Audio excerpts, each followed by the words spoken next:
Hi, I'm Susan. I'm from Worldpeacefull, and this video is really going to focus on ethics and mediation approaches that are transformative. It's taken from a paper called Bringing Shared Ethics to the Table, Creative Problem Solving and Transformative Mediation as Tools for Resolution of Controversial Conflicts. It's written by Terry L. Kelly, or Terry Kelly, it's a nice name. Department of Conflict Resolution, Portland State University. Now, this is really about utilising creativity in problem solving. It's about creating a focus on ethics in respect of how we resolve conflict. It's being okay without prescribing outcomes and enabling the conflict to be dealt with in a creative way, in other words, seeing differently, and facilitating a process where both parties are empowered to find their own solutions. And that's one of the great things about mediation. It's very much relational. It's very much about preserving relationships, whereas adversarial conflict styles are power type dynamics where A wishes to place power over B. It's a very traditional form of control. Around the world, we are starting to progress in ways where we're starting to understand, certainly in small pockets, that all conflict can be resolved when we have the tools and the techniques to actually do it.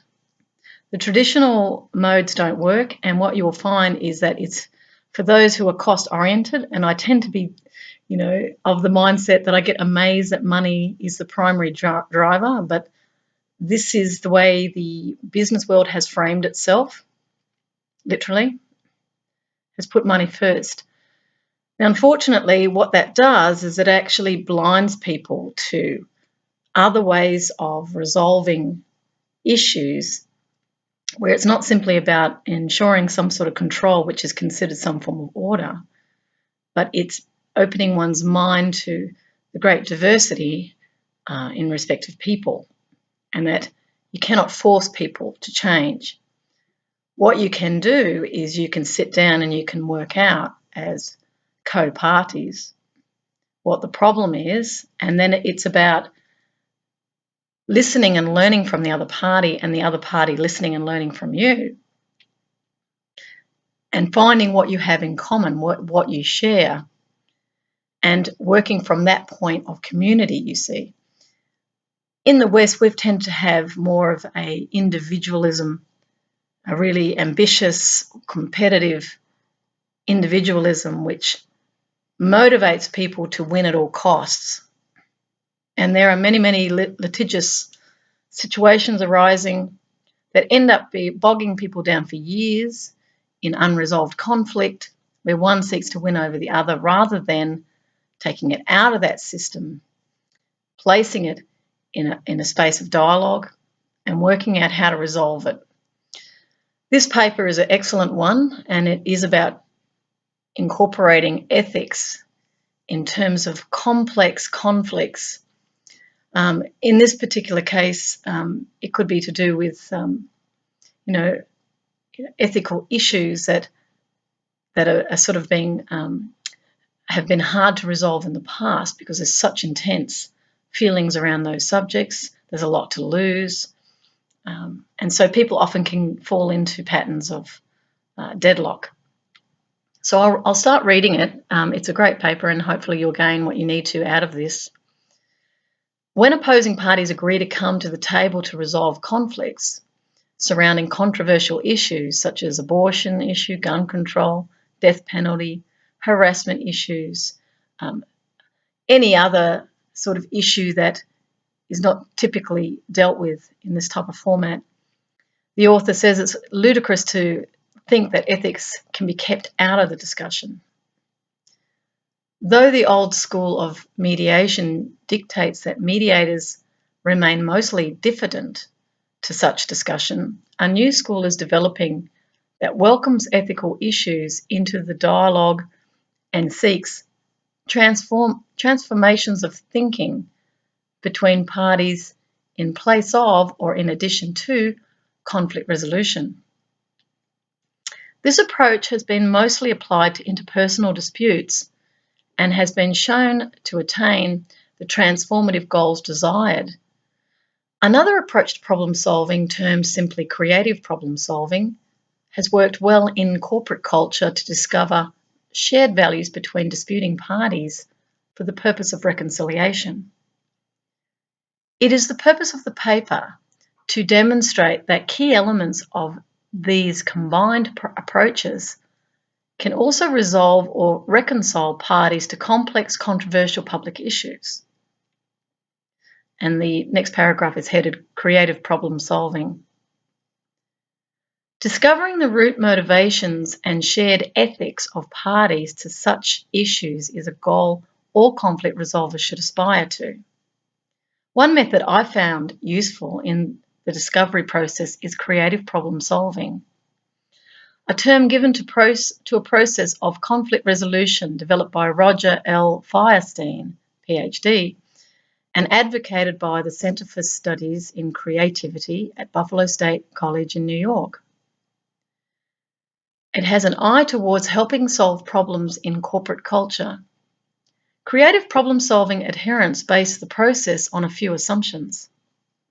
The first assumption is that creativity is a novelty that is useful, meaning that the novel insight alone will not do, but must be accompanied by action. Secondly, that there are two kinds of creativeness: adaptive creativity and innovative creativity. Those who are adaptive use creativity to improve an existing product or service, while the innovative creator comes up with ideas for entirely new products or services. So they're inventing. And the adaptive is really looking at ways to streamline.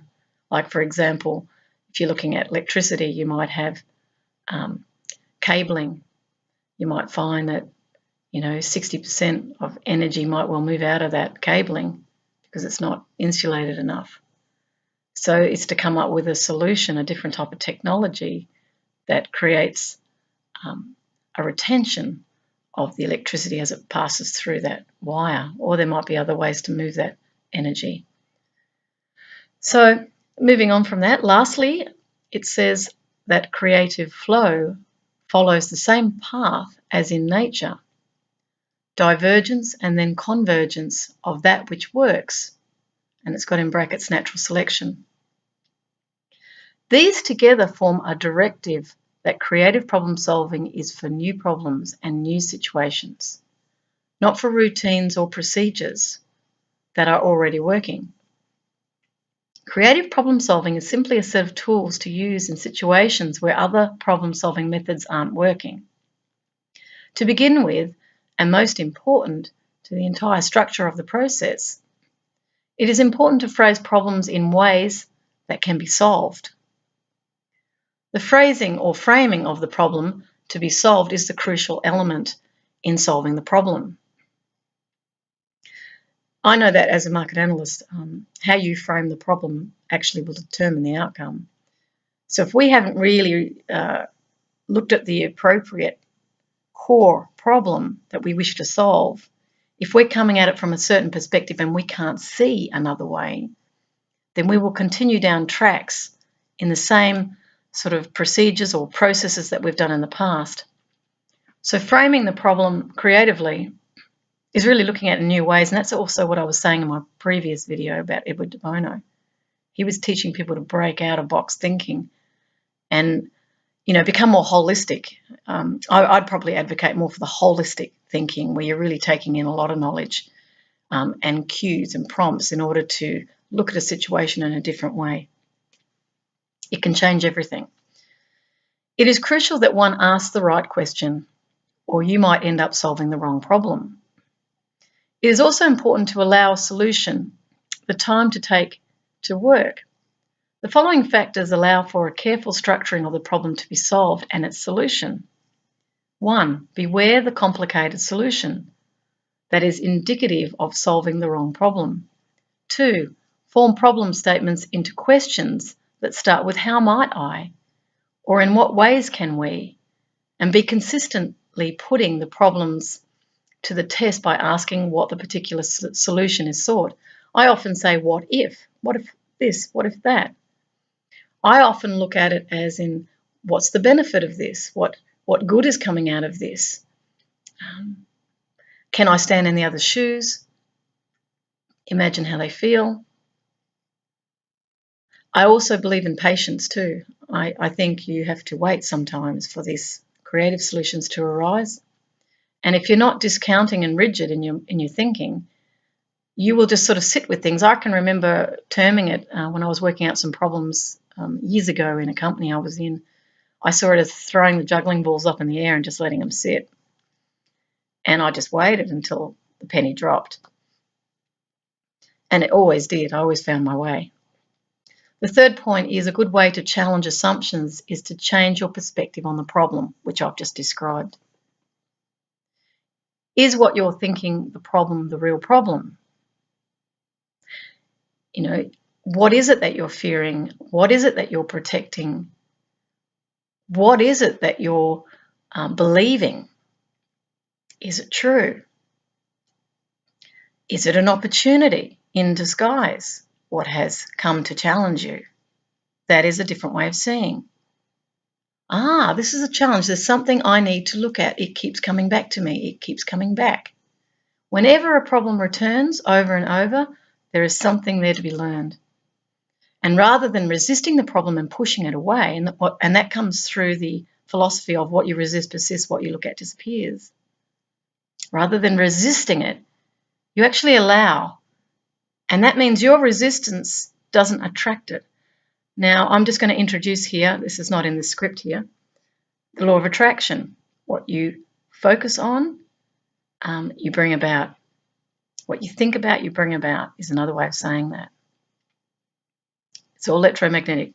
We are creating the life and times we're moving through thought. So when we're mindful of what we're thinking about and in the intensity in which we're thinking about it, we are in the process of manifesting the very thing.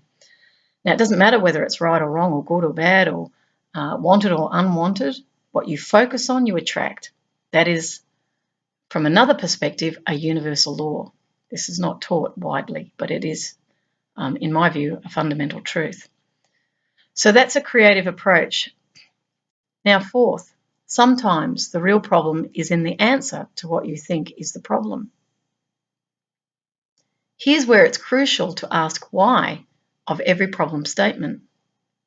And all the why does is just opens you up to more possibilities. This is the infinite possibility type theorizing. What if I'm wrong?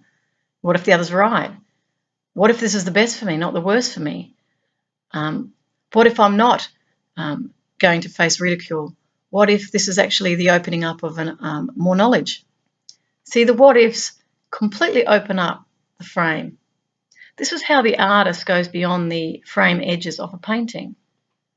We are breaking out of boundaries. 5, brainstorm and cluster ideas and resist stringing problem statements together into a sentence. That is really just a long string of different problem phrases. The next step in the process is to defer judgment. That one's a critical one, while generating many ideas. I've done that a lot. I'm a creative thinker myself, and when I've had to generate ideas for research, you just generate and generate. And if you've got no boundaries, barriers, you just simply allow everything to be flashed up on the board. You'll be amazed at what comes in when you stop thinking. It's actually in the not thinking that creativity arises. So to get out of traditional forms of I've got to think this through, I've got to protect myself, I've got to analyze, it's actually to relax and open up the mind to the possibilities. And if you know how to do this, you'll be amazed at what ideas come in. So the author goes on to say, assume that no solution is outlandish. so that all participants in the brainstorming process feel free to speak up. This is why speaking up is critical. New ideas come through speaking up. There is no question of, I don't want to hear that idea because that goes against what I believe is true. It's to welcome the ideas that you don't agree with. They are the doorway that opens up to possibilities. This is the infinite possibility. The minute you resist it, you know it's a door you have to open. Now that's creative thinking. In the normal process of analytics, we get a resistance to something, we fight it, we argue it, you're wrong, I'm right, and we block creativity from finding its way. Therefore, we need to welcome in that tension, welcome in that resistance. It is going to bring you far, far more value than you can even imagine by allowing it. It also forces you to come and reflect back on your own beliefs. Are they true? If you don't identify with your beliefs, they're just beliefs. So if a person's arguing against a belief you hold dear, they're not arguing against you. They're simply clashing up with the idea, and that's what we want. If we're going to break through intractable issues, solve problems across the world, you have to be prepared to be challenged.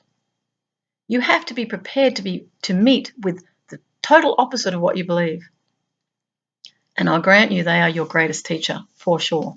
That's why they're there. They're there in disguise to help you, actually. And this is the philosophy I follow in my own life. I see no enemies at all. I only see helpful teachers. And I will speak my truth in my way, or I will reflect upon it positively in order to allow for creative solutions to be found.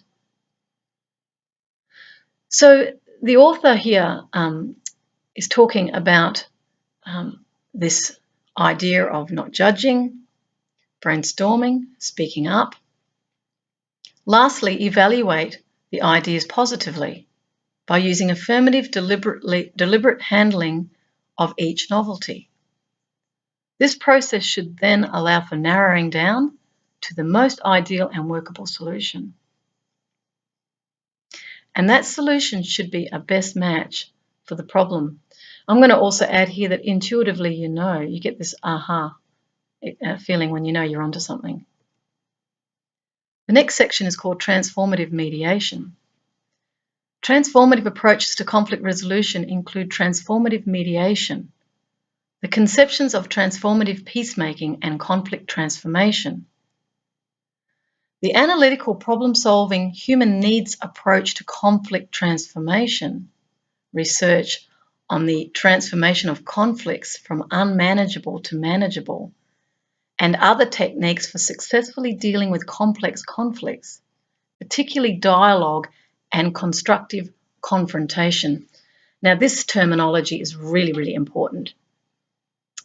I would say in my vernacular, it's to be frank. And my humour comes in there. No, I'm not Frank, I'm Susan. You'll have to excuse me there. It always pops in. And that's my creativity. So constructive confrontation is challenging people. Everyone goes, oh, no, don't rock the boat. Don't do it, And because we've got such authoritarian hierarchies, we're actually breaking that ability to be challenged. And we see it as you're being disrespectful, you're being rude, you're questioning my authority. No. You're being constructively challenged and confronted.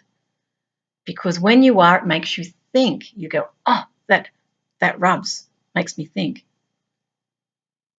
And then you go, rather than attacking the very thing, you don't attack it because we're into peace and we're into well-being and health. You go, okay, I feel confronted by that. Let me sit with this.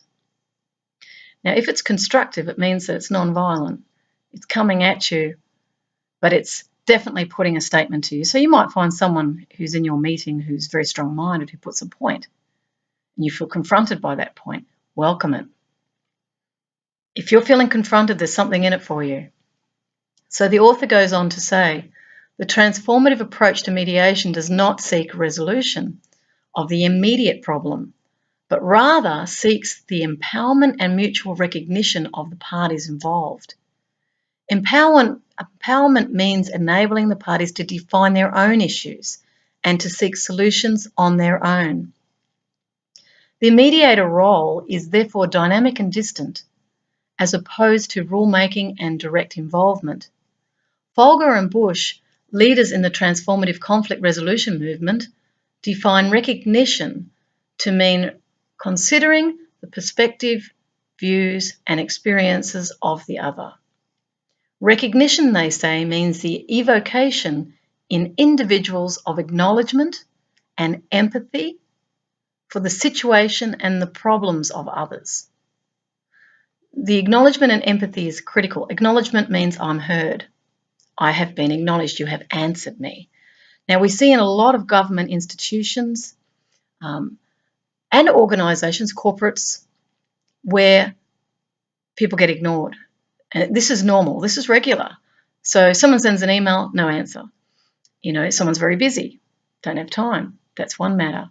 But when we flick it off, it actually can become a problem in respect of people misunderstanding each other. Always with technology, it's a barrier, and until people are face-to-face with one another, they're going to misconstrue things very, very easily. So that idea of recognition is critical, and empathy means if I was you quickly expand your perception and say, what if I was that other? How would I feel if I was on the other end and I didn't get an answer? Well, I would feel frustrated. I'd feel annoyed. I'd feel like I'm not important. You know, if we were to sit there and discuss that with people, those are the sorts of terms that come out with. And this is how you see yourself in the other. How would you feel?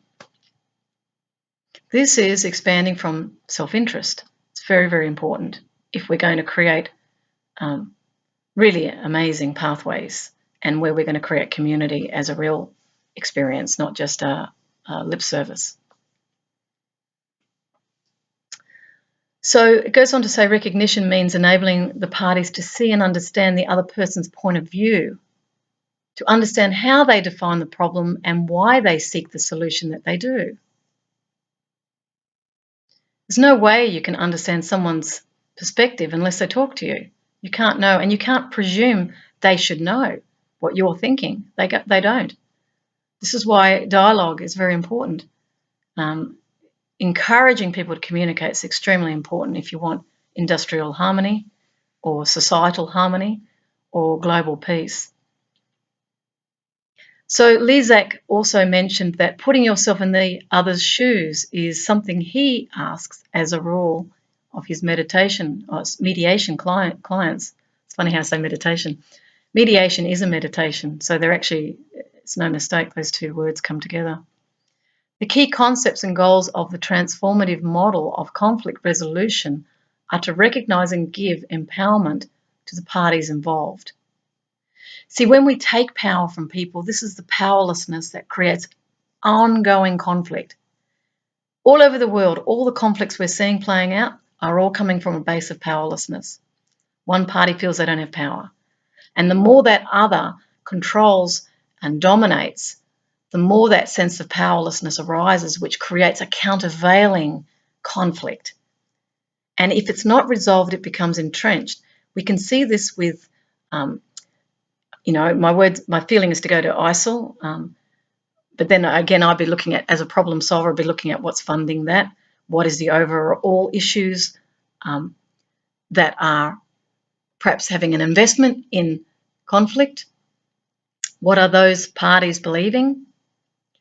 What are the other parties to the dispute believing? And how do we show them where they have a shared interest? Where do we show them shared respect? See, the values are very powerful. Certainly in the Middle East, respect is very important. And honouring people, speaking to them, not speaking down to them, but speaking to them. But then we've got other issues too of people who have felt power for the first time. They've been funded, let's say, and they're getting this sense of, I'm very powerful.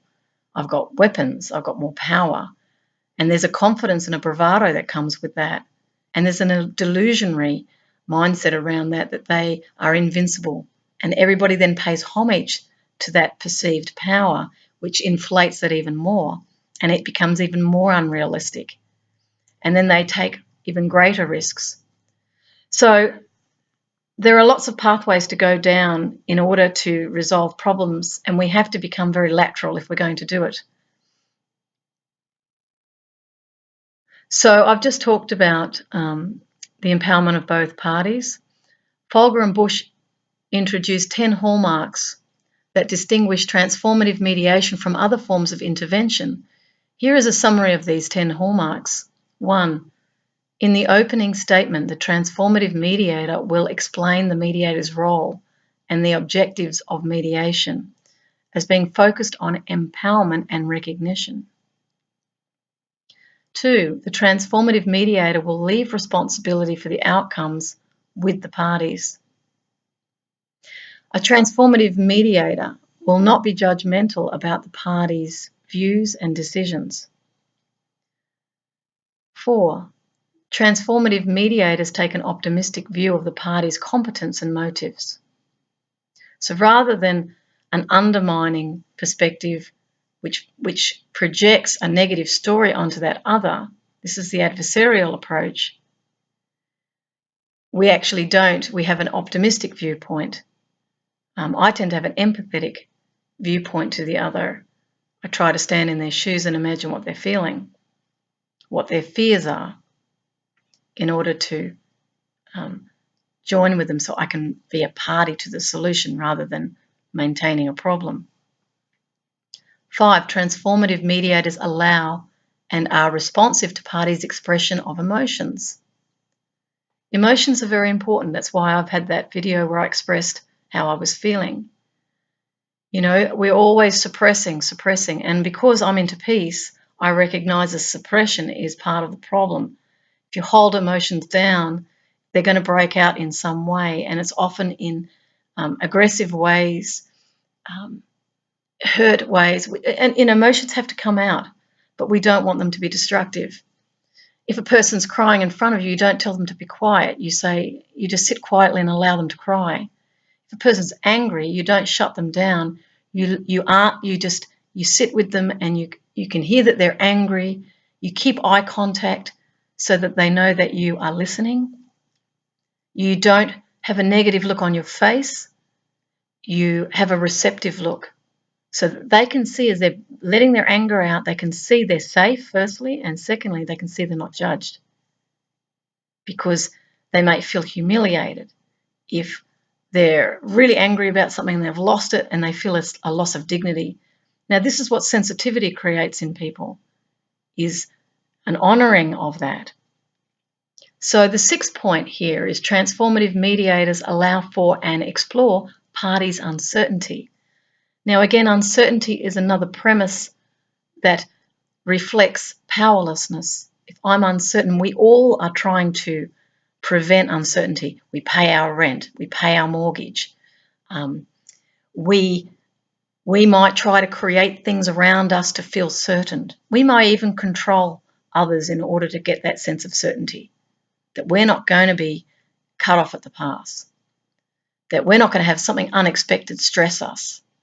So we try to create a sort of a sanitized space around us. Now, exploring parties' uncertainty is simply bringing that up and saying, okay, well, why do you do that?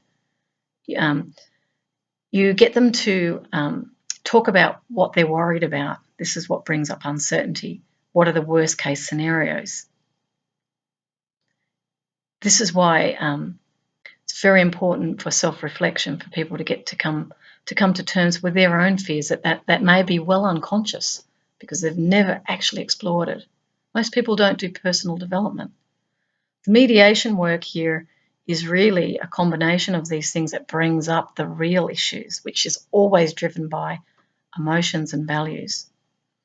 The 7th point, transformative mediators remain focused on what is currently happening in the mediation session or setting. 8, transformative mediators are responsive to parties' statements about past events.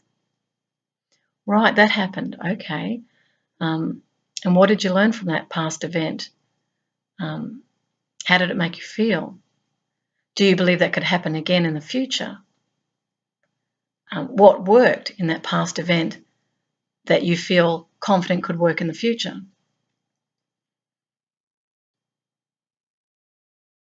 Or you get them to, you might probe further with the statements, what else? What else?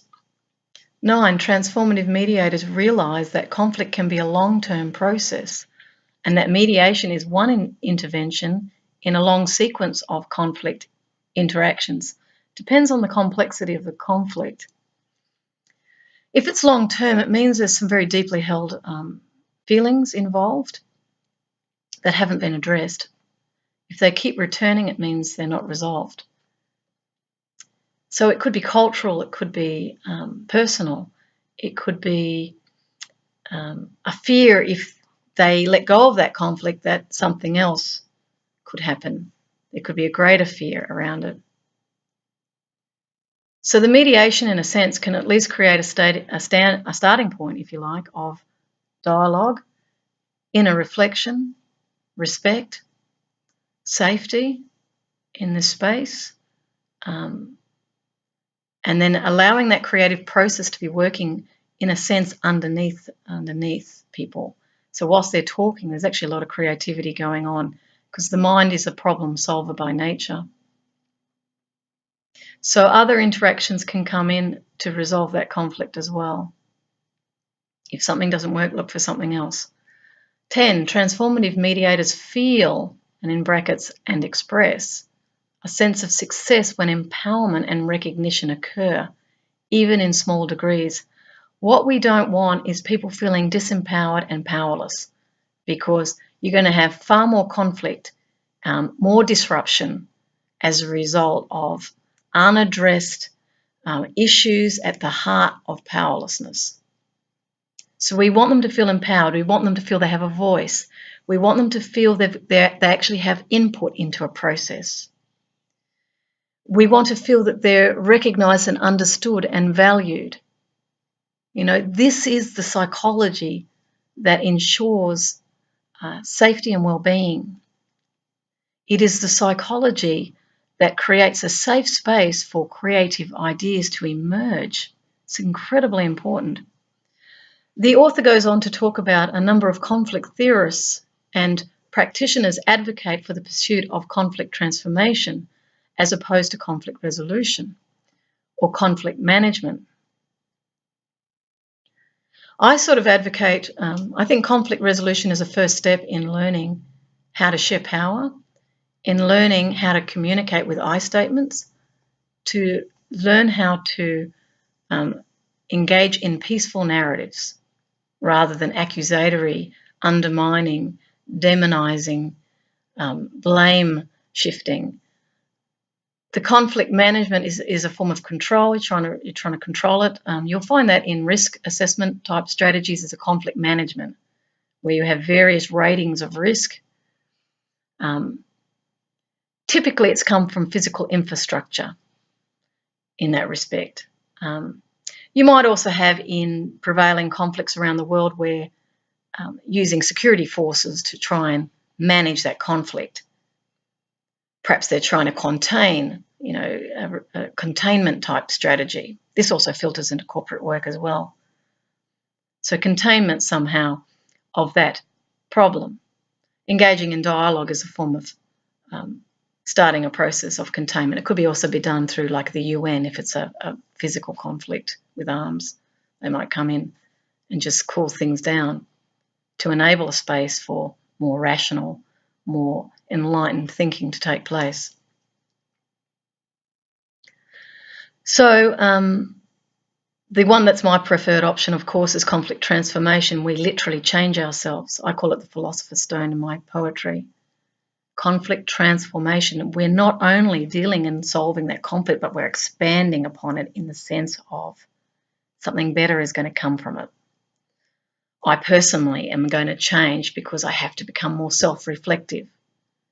I have to err on that side of caution and positivity more. But everyone in that conflict is going to change. That's conflict transformation. And that's actually the nature of this work here. So rhetoric does not suggest that we simply eliminate or control conflict, which is normal these days. People are trying to do that. When they say, I don't want to talk to you, go away. He rather recognizes, he says to recognize and work with its dynamic nature. So you're looking at the dynamics in the conflict. What are the drivers? What's fueling it? What's coming out of it? What are we learning from it? How are we responding to it? How are we feeling about it? These are dynamics.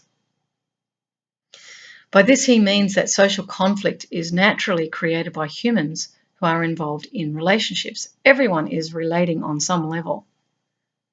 The whole human condition is a relationship of sorts, one relating to the other. We are even in relationship to our surroundings, you know. Everything's a contrasting point of relating. Once conflict occurs, it transforms those events, people, and relationships that created the initial conflict. And that's always the case. Conflict transformation is also a prescriptive concept. It suggests that left alone, conflict can have destructive consequences. This is why things escalate. People become angry. People start to see an enemy. People seek revenge. People allow the hatred in themselves or the fear in themselves to motivate activities that are actually going to harm another person because they feel threatened. They need to become aware of that. However, he says, the consequences can be modified or transformed so that self-images, relationships, and social structures improve as a result of conflict instead of being harmed by it. So when you see conflict as a creative process, you will never fear someone challenging you with a confrontation, a constructive confrontation. You will utilize that dynamic in order to improve. And this is how continuous improvement can, in a sense, be harnessed through creative conflicts. Conflicts are going to be here until the end of time. You're never going to eradicate them. You can never force people to change. The more you force them, the more they're going to be in conflict. So there has to be more therapeutic and intelligent approaches that utilize that conflict as a constructive means of expanding one's own awareness and understanding. The next heading is discovering shared ethics. I believe that by combining key elements of these two processes, shared ethics will arise that can serve as a basis for resolution of complex conflicts. By shared ethics, I mean that at the root of opposite sides of a controversy, there are shared values driving the controversy. The right to life group and the right to choose group share the ethic that a person's life has value and that people deserve respect. We could even say in political areas of right wing and left wing, you know, they are sharing that idea that we have a right to say what we need to say. We're protecting interests of our constituents. You'll find there's many mirrors in the very people that you are highly opposed to. You'll find there's elements of yourself in that other. That's why you recognize it, you see. So that's why I say invite that other, because there is something to learn. This is how you transform conflict, literally. So the right to life group, they were saying here, they share an ethic that a person's life has value and that people deserve respect, of course. So though this is widely recognised concept, it is still a valuable starting point, made even more valuable to both parties when they discover the sharing of it through a transformative mediation. Proponents and opponents of the death penalty share the ethic that every human being has the right to feel safe from harm. Beginning a transformative mediation with this point and using creative problem-solving techniques in the discovery of this shared value goes a long way to bringing a resolution that satisfies all parties involved. I've sort of just had a feeling to just talk about Trump for a second, because Donald Trump is extremely controversial and there's very intense dislike of him. I personally don't dislike him at all. People go, what? How can you not dislike him? You know, the women will say he's misogynist, sexual harassment.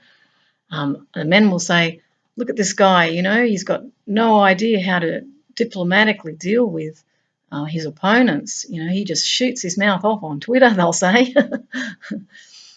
And they see him as reckless, like a sort of a wild card. They see him as generating uncertainty because they don't know what he's going to do next. And he's so confrontational and he thinks he's right. So he's not open to other perspectives. Although I'm sure behind closed doors, he's definitely moderated. He's had advisors talking to him. But he's coming from a worldview of where he's been, in a sense, a totalitarian dictator in his company. And all corporates really are dictatorial structures, unless they've developed, if you like, strategic business units that are devolving power and where it's shared across that organisation, and also learning to delegate power. But going back to Trump, the way I see him is he's a catalyst. And so when I see him stirring up, for example, women, who feel affronted by his comments and, the various issues that have come out in Hollywood right now, what it's doing is it's empowering the voice of those women who were silenced before. Now, that's the dynamic that I'm observing. I don't demonize the person, the controversial figure. I look at the dynamic. The women are getting empowered. Oh, look, over in North Korea, there's real concerns around nuclear weapons. People are becoming awakened to the problem of nuclear weapons and how leaders who can order a button to be pressed have too much power. They can put at stake the lives of millions. The whole Korean peninsula, gone. Radiation flowing up to China. Chinese get concerned. So that then creates, if you like, and if we can do it productively, a conversation around nuclear weapons will start. The ICANN Nobel Peace Prize, that came from that dynamic. So from the one thing that we think is absolutely terrible that should be destroyed, great things emerge from it. This is the creative emerging from the conflict. This is why I often advocate for contrast. You're never going to produce anything wonderful unless you have an opponent. You are never going to make that difference, that absolutely brilliant difference, unless there's some form of challenge, a constructive. It could even be a very problematic challenge. But if you don't try and squash it and you utilise the contrast, great things will come about. And I'll be interested to see how things do unfold. The threat that people are experiencing in a perceived way, it's not a direct personal physical threat, but it's a psychological threat they're perceiving through totalitarian dictators who are facing each other and who have no concept for consensus, have no concept for democracy, or a sense of expanded responsibility outside of their own interests. And this is why people are often talking about really sharing power, because we're all in this together. We're not, the world is changing, particularly through the internet. So I just thought I'd add that one in. So I'll go back to the article now and have a look at what this author's trying to say. So he talks about, he says, it may not mean that one side changes its values or joins the other side, but that both parties transform their thinking about the other. Okay? Hence the nuclear standoff. How do they change the thinking about the other? They don't have to change their values or join the other side. Therefore, they come one step closer towards working out solutions that satisfies the principles of both sides. So, working out how to satisfy those principles of both sides so there's an integrity, there's a sense of dignity that comes out of this. He goes on to say, for instance, the opposite sides of the abortion issue may redirect their time and efforts away from opposing each other and instead gather together to promote better and more readily available methods of birth control. I often think of it, how can I help that other? How can I be constructive? Rather than how do I harm that other? I would never do that, you see. Proponents and opponents of the death penalty may discover that their shared need for safety is a good starting point for promoting intensive safety education curriculums in the schools. So the death penalty obviously has been used as a deterrent from killing people, which is a bit of an irony. And those who obviously are against murder want people to be safe. They both want people to be safe. That's the shared need. If none of these outcomes happen, at least there is a chance that transformative thinking occurs on some levels or with some of the people through these processes. Now imagine if we think like this all the time. There'll be no enemies. So let's go to the conclusion here. It's only short. Though these combined processes look good in theory, there is nothing to guarantee they will work all the time in action. It's because we're dealing with egos, we're dealing with agendas, and there's politicking as well behind this. If you're coming in with goodwill, it's a lot easier. But the overriding principle behind their combination is to allow for ethics to be part of the dialogue, without making ethics the only issue in the dialogue. Transformative thinking without allowing for personal ethics is not only nearly impossible to realise, but most likely detrimental to the outcome. Building a relationship upon shared values is a start towards resolving the tension controversial issues naturally instigate. And of course, in my values work, values is, like respect. My program, Real Hope, Responsibility, both sides might have as a shared need the feeling of responsibility, to be responsible for what's going on, or to feel empathy. I want you to acknowledge that, what I feel. Or awareness. Oh, I didn't know that was your situation. Now I'm more aware. I've got more understanding of where you're coming from. Love comes into this, is one of my typical frames of reference, is to love the other. And that means dropping all beliefs and judgments about that intrinsic value of that human being.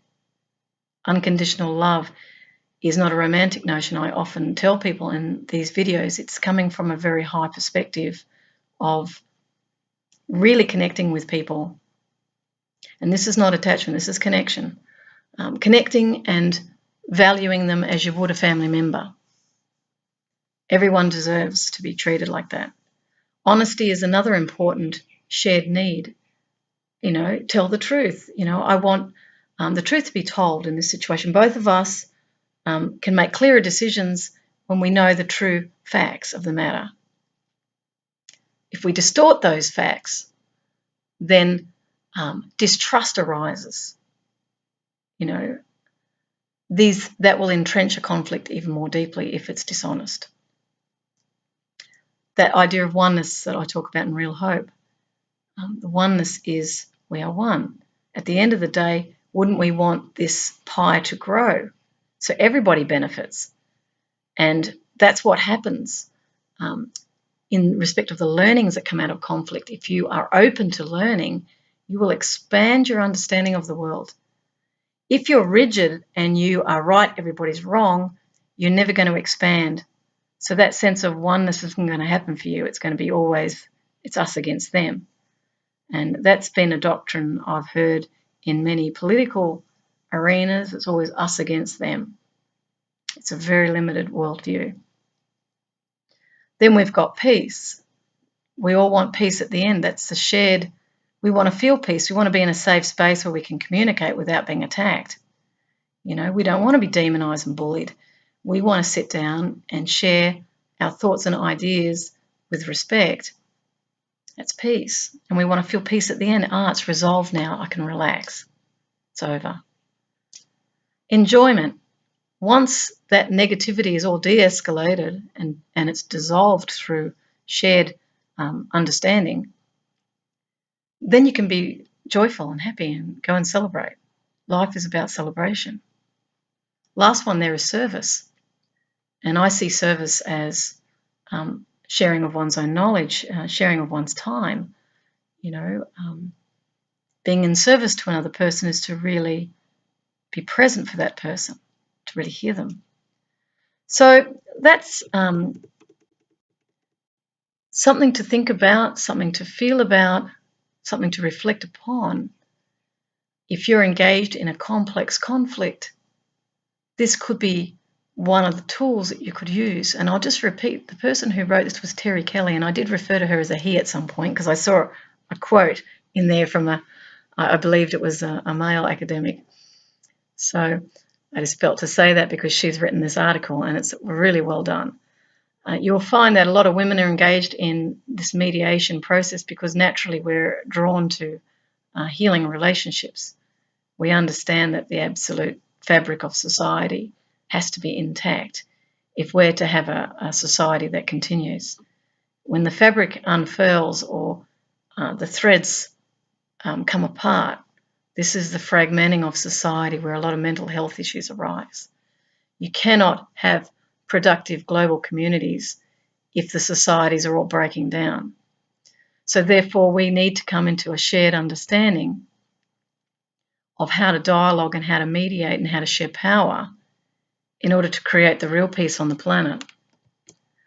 So with that, thank you very much for listening to me, and may this work be of great service to you. And as I always do, I send everybody peace, love, and in this case, transformation. Take care. Bye.